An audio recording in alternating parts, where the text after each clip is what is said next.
how do you actually make KPIs that are effective? I have 3 tips for you. First, make sure those KPIs are weekly. You want to have the most chances to actually accomplish and review and check on those KPIs as you possibly can. You don't want to have monthly KPIs. That's too long of a period. It gives you 52 chances a year to discover something, learn something, raise a red flag if you need it. Second, I would make sure that they're leading indicators, not lagging indicators. What's the difference between the two of those? Well, a lagging indicator is something like revenue or customer conversations have been closed. It's too late to affect those. If you've achieved your revenue, great. If you haven't, too bad. What are you going to do? Time's up.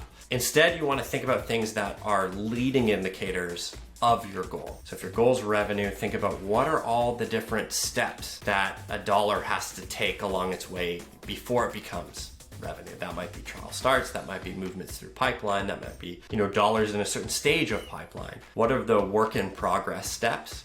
And how can you measure those? Third, I would say you want to make sure that all of your KPIs can go up and to the right. And look, what do I mean by that? That's really vague. Typically, if you're going to put a KPI on a chart, the x-axis, the towards the right axis, is going to be time. So as time goes on, what happens to this metric? Does it go up or down? And what I would say is it's easier for everyone to understand that if the chart is going up, that's things getting better, right? Revenue goes up, that's a good thing. Customer counts go up, that's a good thing. Active users go up, that's a good thing.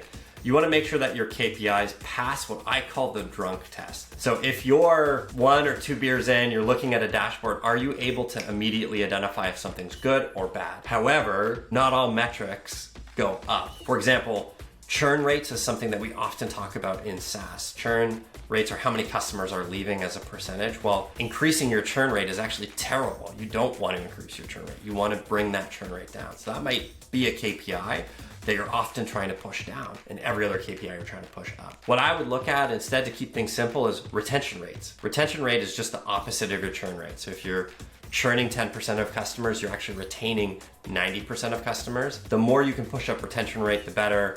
That's a really good KPI, I think, because it just keeps everything in line, keeps those graphs going in the same direction. So that'd be the last one there, is try to come up with KPIs where up and to the right is a good thing. But I don't condone drinking and KPIing at the same time unless things are really bad. No, I'm kidding.